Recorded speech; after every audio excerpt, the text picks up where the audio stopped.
The sun rose upon a tranquil world, and beamed down upon the peaceful village like a benediction. Breakfast over, Aunt Polly had family worship. It began with a prayer built from the ground up of solid courses of scriptural quotations, welded together with a thin mortar of originality, and from the summit of this she delivered a grim chapter of the Mosaic Law, as from Sinai. Then Tom girded up his loins, so to speak, and went to work to get his verses. Sid had learned his lesson days before. Tom bent all his energies to the memorizing of 5 verses, and he chose part of the Sermon on the Mount, because he could find no verses that were shorter.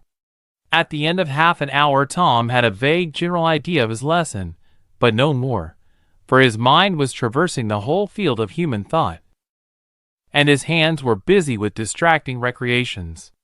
Mary took his book to hear him recite, and he tried to find his way through the fog. Blessed are the poor. Yes, poor. Blessed are the poor in spirit. In spirit, blessed are the poor in spirit, for theirs. Blessed are the poor in spirit, for theirs is the kingdom of heaven.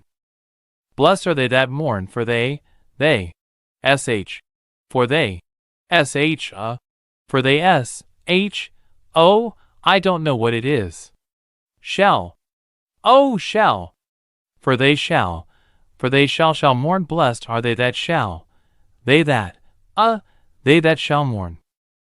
For they shall what? Why don't you tell me, Mary? What do you want to be so mean for? Oh, Tom, you poor thick-headed thing, I'm not teasing you. I wouldn't do that. You must go and learn it again. Don't you be discouraged, Tom, you'll manage it, and if you do, I'll give you something ever so nice. There now, that's a good boy. All right. What is it? Mary, tell me what it is. Never you mind, Tom.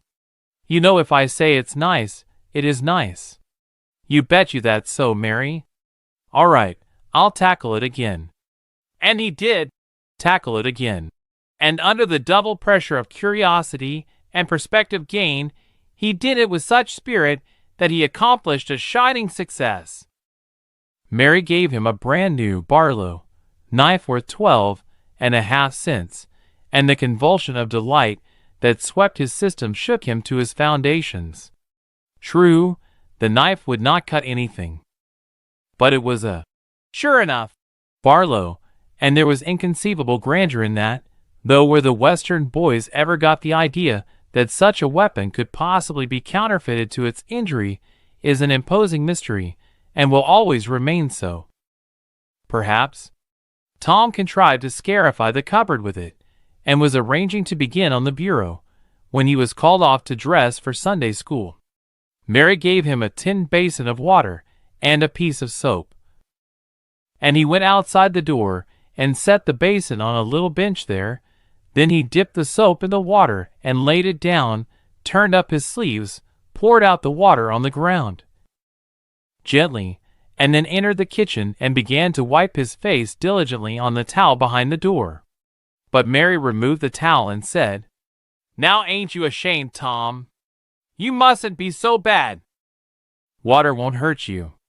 Tom was a trifle disconcerted.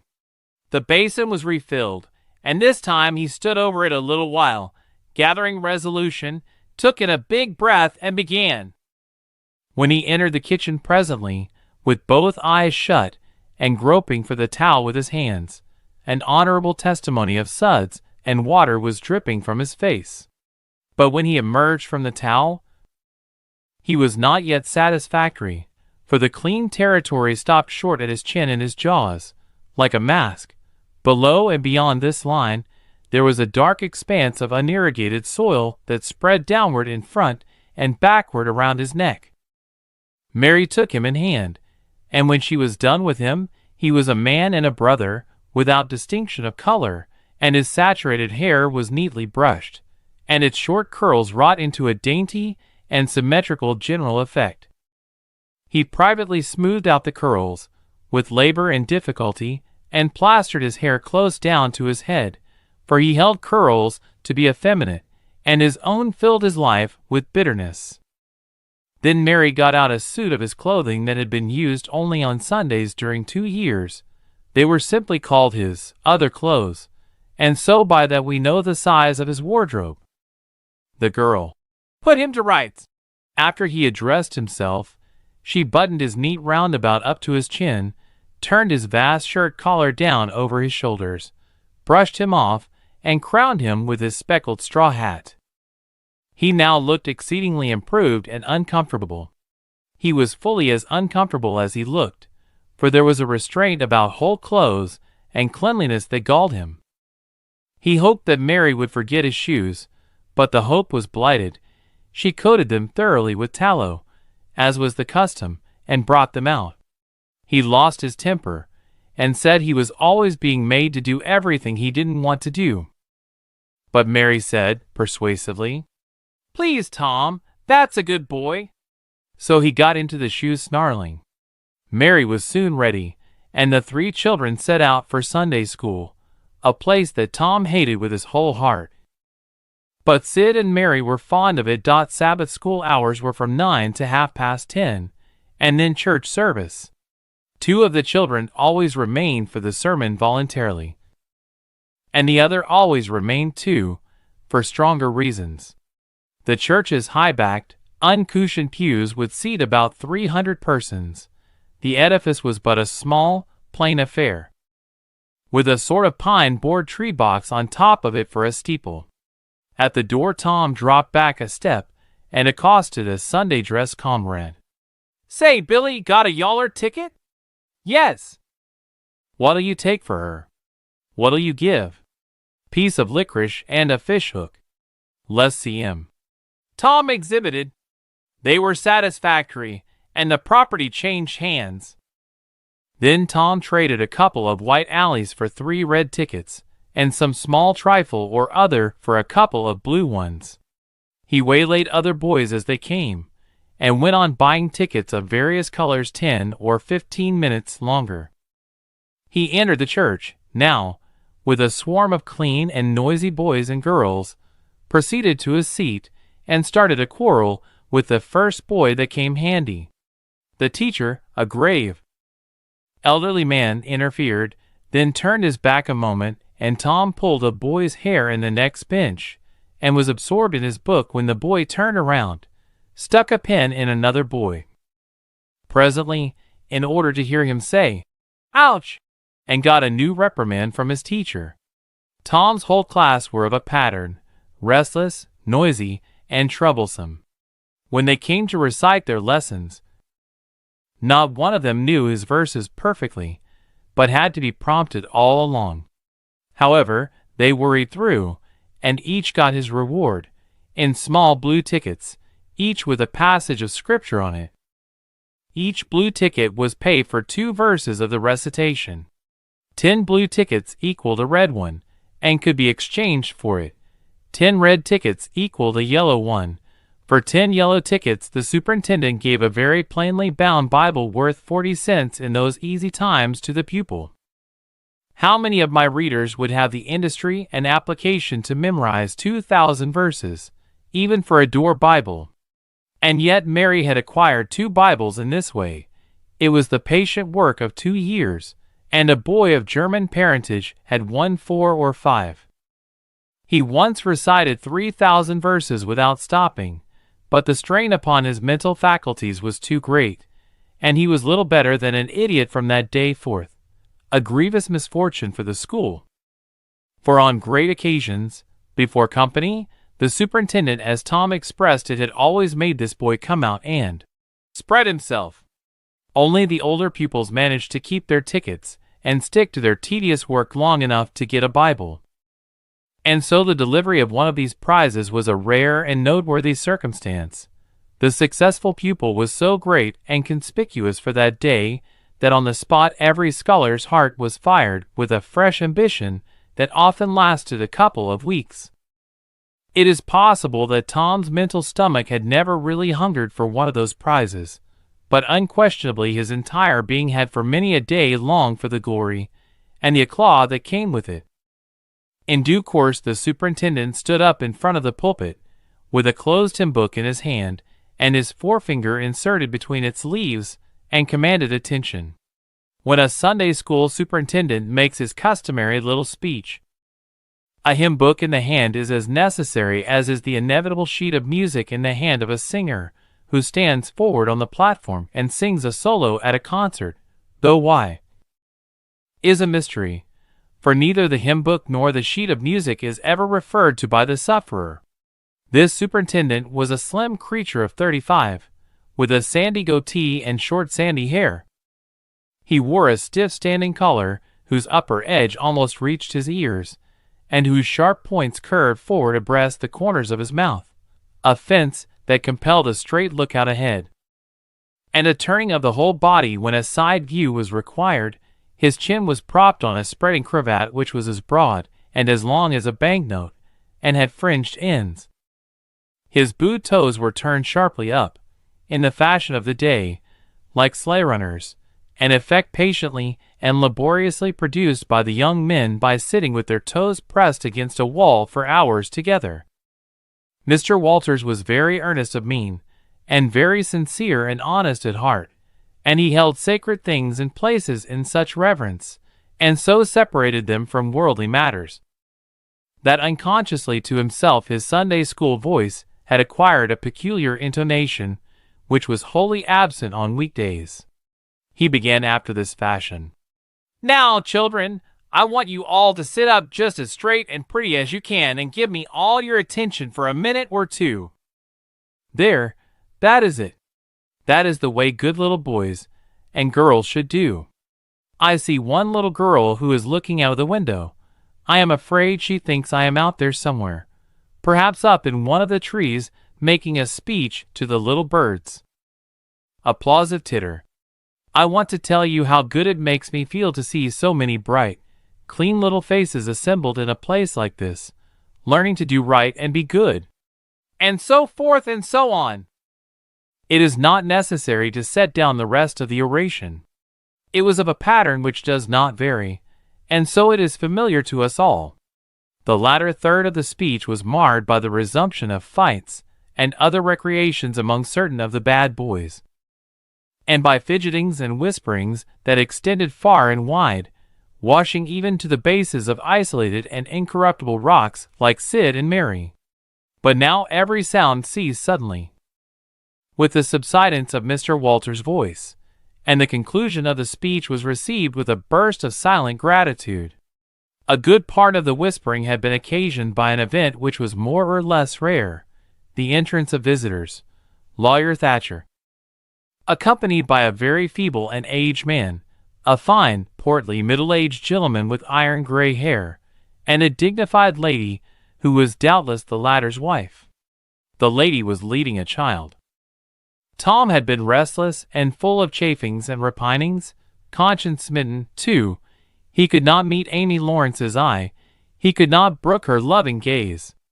But when he saw this small newcomer his soul was all ablaze with bliss in a moment. The next moment he was showing off, with all his might, cuffing boys, pulling hair, making faces, in a word, using every art that seemed likely to fascinate a girl and win her applause. His exaltation had but one alloy, the memory of his humiliation in this angel's garden, and that record in sand was fast washing out, under the waves of happiness that were sweeping over it now. The visitors were given the highest seat of honor, and as soon as Mr. Walters' speech was finished, he introduced them to the school. The middle-aged man turned out to be a prodigious personage, no less a one than the county judge, altogether the most august creation these children had ever looked upon, and they wondered what kind of material he was made of, and they half wanted to hear him roar, and were half afraid he might too. He was from Constantinople, 12 miles away, so he had traveled and seen the world. These very eyes had looked upon the county courthouse, which was said to have a tin roof. The awe which these reflections inspired was attested by the impressive silence and the ranks of staring eyes. This was the great Judge Thatcher, brother of their own lawyer. Jeff Thatcher immediately went forward. To be familiar with the great man and be envied by the school. It would have been music to his soul to hear the whisperings. "Look at him, Jim. He's a-going up there. Say, look. He's a-going to shake hands with him. He is shaking hands with him. By jings, don't you wish you was Jeff?" Mr. Walters fell to. Showing off. With all sorts of official bustlings and activities, giving orders, delivering judgments, discharging directions here, there, everywhere that he could find a target. The librarian showed off, running hither and thither with his arms full of books, and making a deal of the splutter and fuss that insect authority delights in. The young lady teachers showed off, bending sweetly over pupils that were lately being boxed, lifting pretty warning fingers at bad little boys, and patting good ones lovingly. The young gentlemen teachers showed off, with small scoldings and other little displays of authority and fine attention to discipline, and most of the teachers of both sexes found business up at the library, by the pulpit, and it was business that frequently had to be done over again 2 or 3 times with much seeming vexation. The little girls showed off in various ways, and the little boys showed off with such diligence that the air was thick with paper wads and the murmur of scufflings. And above it all the great man sat and beamed a majestic judicial smile upon all the house, and warmed himself in the sun of his own grandeur, for he was showing off, too. There was only one thing wanting to make Mr. Walters' ecstasy complete, and that was a chance to deliver a Bible prize and exhibit a prodigy. Several pupils had a few yellow tickets, but none had enough. He had been around among the star pupils inquiring. He would have given worlds, now, to have that German lad back again with a sound mind. And now, at this moment, when hope was dead, Tom Sawyer came forward with 9 yellow tickets, 9 red tickets, and 10 blue ones, and demanded a Bible. This was a thunderbolt out of a clear sky. Walters was not expecting an application from this source for the next 10 years. But there was no getting around it. Here were the certified checks, and they were good for their face. Tom was therefore elevated to a place with the judge and the other elect, and the great news was announced from headquarters. It was the most stunning surprise of the decade, and so profound was the sensation that it lifted the new hero up to the judicial one's altitude. And the school had 2 marbles to gaze upon in place of 1. The boys were all eaten up with envy, but those that suffered the bitterest pangs were those who perceived too late that they themselves had contributed to this hated splendor by trading tickets to Tom for the wealth he had amassed in selling whitewashing privileges. These despised themselves, as being the dupes of a wily fraud, a guileful snake in the grass. The prize was delivered to Tom with as much effusion as the superintendent could pump up under the circumstances. But it lacked somewhat of the true gush, for the poor fellow's instinct taught him that there was a mystery here that could not well bear the light. Perhaps it was simply preposterous that this boy had warehoused 2,000 sheaves of scriptural wisdom on his premises. A dozen would strain his capacity. Without a doubt, Amy Lawrence was proud and glad, and she tried to make Tom see it in her face, but he wouldn't look. She wondered, then she was just a grain troubled. Next a dim suspicion came and went, came again. She watched, a furtive glance told her worlds, and then her heart broke, and she was jealous and angry, and the tears came, and she hated everybody. Tom most of all, she thought. Tom was introduced to the judge, but his tongue was tied, his breath would hardly come, his heart quaked, partly because of the awful greatness of the man, but mainly because he was her parent. He would have liked to fall down and worship him, if it were in the dark. The judge put his hand on Tom's head, and called him a fine little man, and asked him what his name was. The boy stammered, gasped, and got it out. Tom. Oh, no, not Tom. It is Thomas. Ah, that's it. I thought there was more to it, maybe. That's very well. But you've another one, I dare say. And you'll tell it to me, won't you? Tell the gentleman your other name, Thomas, said Walters, and say, sir. You mustn't forget your manners. Thomas Sawyer, sir. That's it. That's a good boy. Fine boy. Fine, manly little fellow. 2,000 verses is a great many, very, very great many. And you never can be sorry for the trouble you took to learn them, for knowledge is worth more than anything there is in the world. It's what makes great men and good men. You'll be a great man and a good man yourself some day, Thomas, and then you'll look back and say, it's all owing to the precious Sunday school privileges of my boyhood. It's all owing to my dear teachers that taught me to learn. It's all owing to the good superintendent who encouraged me and watched over me and gave me a beautiful Bible, a splendid, elegant Bible, to keep and have it all for my own, always. It's all owing to right bringing up. That is what you will say, Thomas, and you wouldn't take any money for those 2,000 verses. No, indeed you wouldn't. And now you wouldn't mind telling me and this lady some of the things you've learned. No. I know you wouldn't, for we are proud of little boys that learn. Now, no doubt you know the names of all the 12 disciples. Won't you tell us the names of the first 2 that were appointed? Tom was tugging at a buttonhole and looking sheepish. He blushed now, and his eyes fell. Mr. Walters' heart sank within him. He said to himself, it is not possible that the boy can answer the simplest question. Why did the judge ask him? Yet he felt obliged to speak up and say, answer the gentleman, Thomas. Don't be afraid. Tom still hung fire. Now I know you'll tell me, said the lady. The names of the first 2 disciples were David and Goliath. Let us draw the curtain of charity over the rest of the scene.